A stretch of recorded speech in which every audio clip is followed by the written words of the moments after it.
Yo, what is going on, guys? Just call me the P. So, today we're going to be talking about MMA news, and all that sort of stuff. You know what I'm saying? So, first of all, Cody Garbrandt, no love. You know what I'm saying?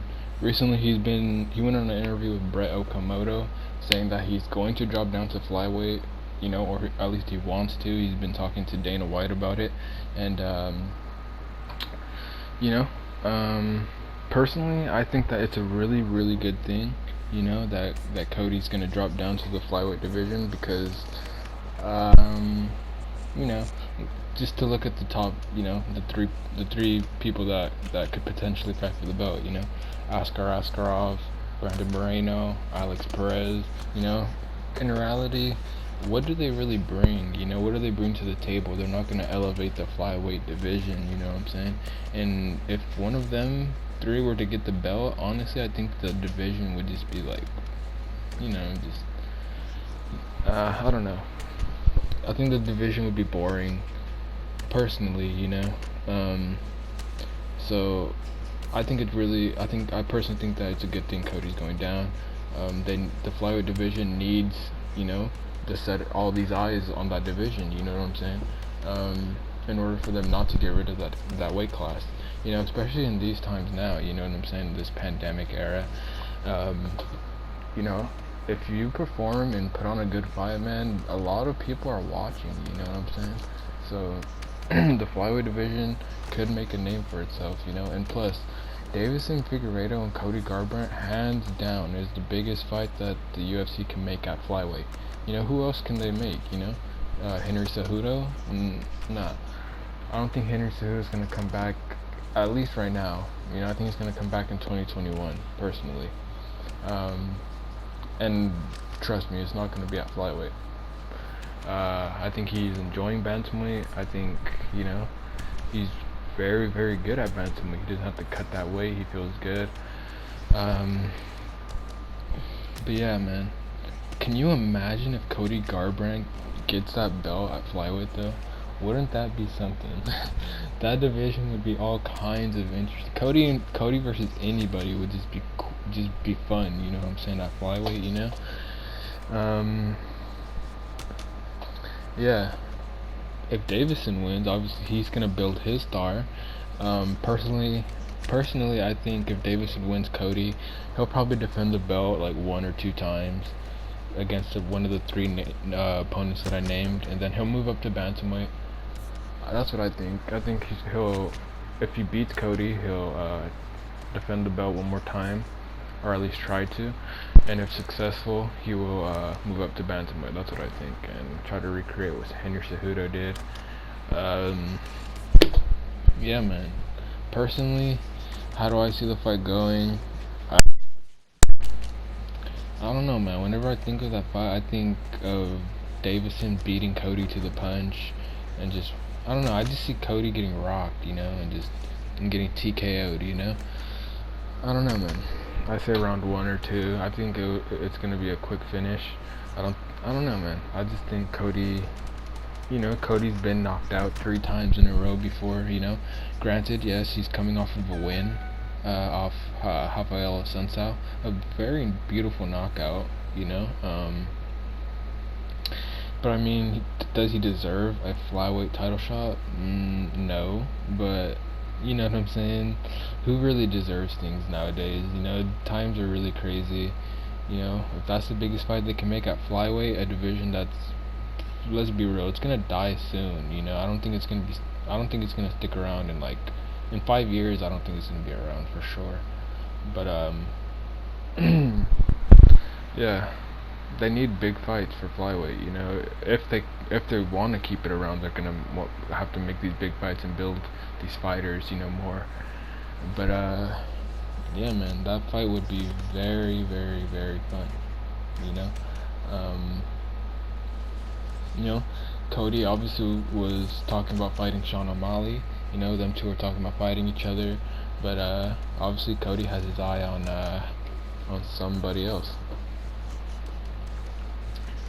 Sorry, I got something to drink. Alright. Second, right? Khabib Nurmagomedov and Justin Gaethje. That fight was announced just today, obviously. So yeah, I think everybody was excited when they seen that the fight got announced, because I feel like everyone wasn't, at least I wasn't sure what was going on with the fight. Uh, Khabib, obviously with the circumstances that he's going through and the world is going through, but specifically him, his father just passed away, so it's gonna be it would be difficult for anyone to go into their workspace after an event like that happens. But it's either gonna be one or two things portrayed in the media. If Khabib wins, right? If Khabib wins, everyone's gonna say, "Oh, the death of his father fueled him.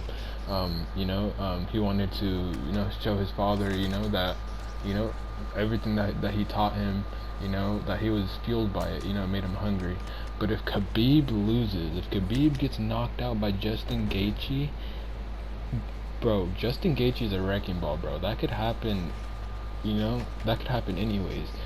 But if Justin Gaethje knocks him out, everyone's gonna be saying, "Oh, it's because he wasn't mentally ready to step into the octagon yet." But I don't know, man. Personally, I think Khabib's gonna go in there very, very hungry and motivated to prove to everyone, that he's the best lightweight in the world, and to prove to his father, to prove, what he showed him, made him the best in the world. You know what I'm saying? So I think Khabib Nurmagomedov is gonna be very, very hungry. I think he's gonna fight like he's fighting for his life. These next two fights, I don't see who's gonna beat him. And obviously, they're saying that he's only gonna have two more fights. You know what I'm saying? Or that's what his father wanted. That was his father's wishes. That Khabib go 30-0 and retire.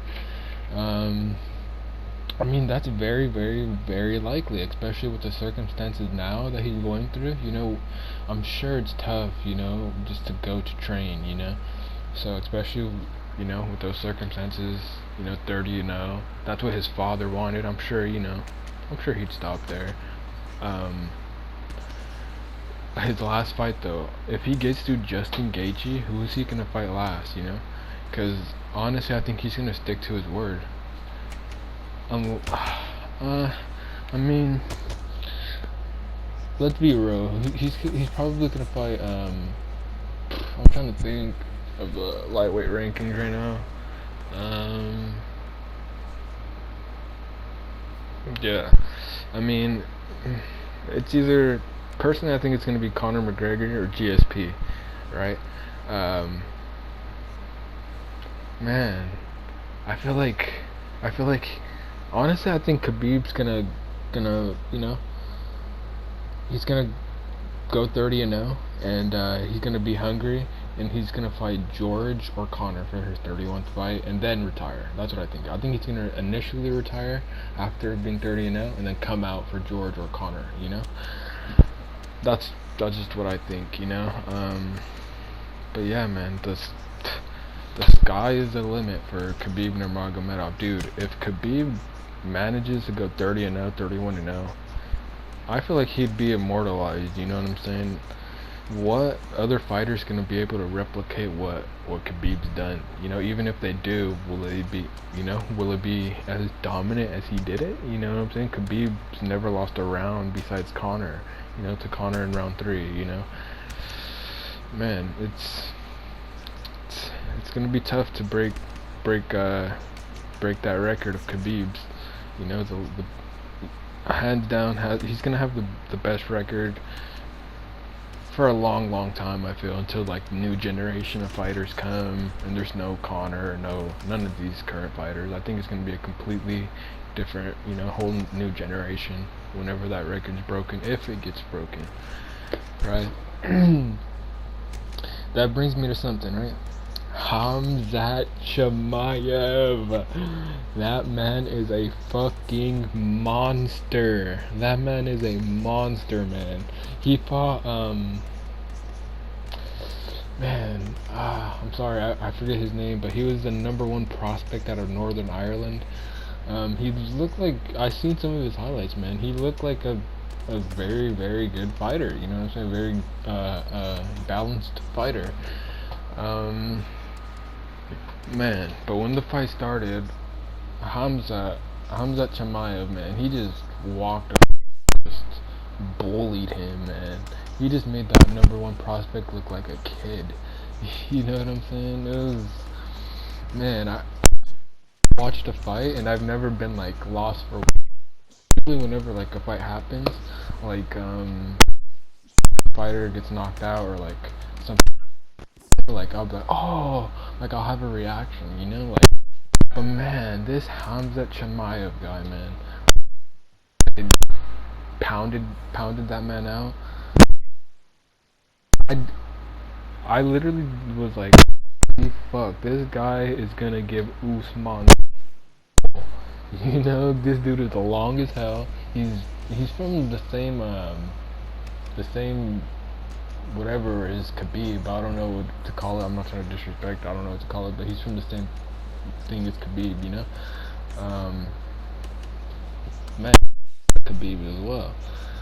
Hamza Chimaev, beast, man. Like I was literally, I had my mouth open. I was like, wow. You know, like, man, that was very, very impressive. Like, and plus in his last two fights, he has like 86 strikes to like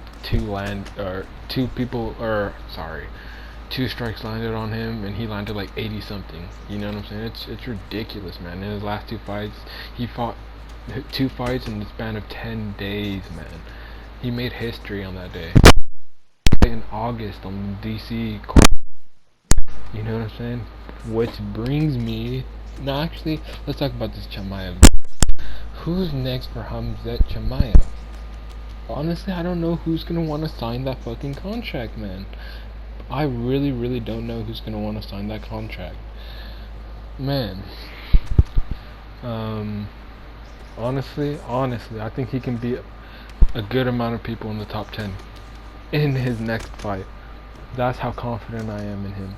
I think he's a fucking monster. I think he's gonna be, man. If this man gets more, if he gets more experience behind him, welterweight division, middleweight division, better watch out, man, because Hamza Chimaev is coming for y'all. I was very impressed. I've never been so impressed. You know what I'm saying? I was like, holy crap. You know, I really want to see who he's gonna fight next. I want to see his performance. Can you imagine if he just gets starched in his next fight? I would feel so stupid. But anyways, right? Hamzat Chimaev is probably gonna fight on the Cormier DC card, Cormier DC 3. Dana said that he said that he's gonna book him, right? So I'm sure it's gonna happen. Which brings me to Stipe DC3, right? That fight is phenomenal, man. Who do I got in that fight? I got DC. DC beat him in that first fight. Second fight, he just got,